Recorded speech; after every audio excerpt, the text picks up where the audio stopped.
आता मी इथे गॅरेजवरती आलो आहे आणि इथे आता येऊन म्हणजे बसलो आहे. आता येऊन मला लगभग अर्धा तास झाला आहे आणि इथे येऊन मी थोडं काम वगैरे करत होतो. तर इकडे शाळेत पाऊस पडलेला. रात्री काय माहिती नाही मला, मी झोपलेलो रात्री. इथं मी गॅरेजवर काम म्हणजे वॉशिंग सेंटरवर काम करतो, तर मी थकून झोपतो मला लवकर. तर मी झोपलेलो, तर सकाळी बघितलं तर रोड वगैरे ओला होता, तर शाळेत पाऊस पडलेला. तर त्यानंतर मी आता इथे आलो आहे, म्हणजे थोडा सामान वगैरे दुकान खोललं, सामान वगैरे ठेवलं, साफसफाई झाडू वगैरे मारला आणि आता तेच बसलो आहे आता थोडा वेळ. इथे पाऊस तर आता नाही पडत आहे, थांबला आहे पाऊस. आज तसं 17 जुलै आहे आज आणि स्टार्टिंगचे 9-10 दिवस तर पाऊस पडलाच होता खूप. नंतर आता लगभग 7 दिवस झाले पाऊस पडला नाही. पडतो आहे पण एकदम कमी, म्हणजे नाहीच पडत आहे म्हणू शकतो. आणि आता पडेल की नाही त्याची पण काही गॅरंटी दिसत नाही आहे. पडेल पण मला नाही वाटत जास्त जोराचा पडेल. असं स्टार्टिंगला 10 दिवस पडलेला तसं पडेल असं वाटत नाही आहे. कारण की इथे मुंबईमध्ये आहे मी. इथे अर्धा दिवस तरी पडला पाऊस लगातार, तरी पण पाणी भरते. 1-2 दिवस तर सोडूनच द्या. आता पाऊस पडला नाही 7 दिवसापासून, तर आता पाणी सगळं निघून गेलं आहे रोडवरचं आणि सगळं नॉर्मल झालं आहे म्हणजे आता. बाकी तर मी त्या आता आलोच आहे, म्हणजे थोडं बसलो आता, दुकान खोलले. आता बघतो आता काम कसं होतं ते. शुक्रवार आहे आज, बघू काय होतं.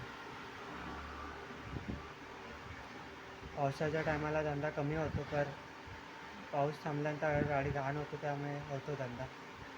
तर तेच बघतो आता.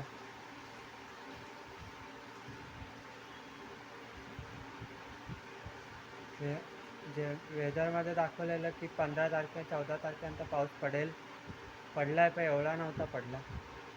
त्याच्यामुळे दाखवलेलं पाऊस पडेल वगैरे, हे तर नाही पडला एवढा. 14 तारखेनंतर पडला पण एकदम कमी पडला म्हणजे पाऊस म्हणजे आता. बाकी कालची मॅच बघितली असेल तर काल इंडिया आणि इंग्लंडचा सेकंड ODI होता आणि इंडिया हरली कालच्या ODIमध्ये. पहिला इंग्लंडने टॉस जिंकून बॉलिंग घेतले, तर इंडिया बॅटिंग करत होती. मग इंडियाने फक्त 233 रनच बनवले.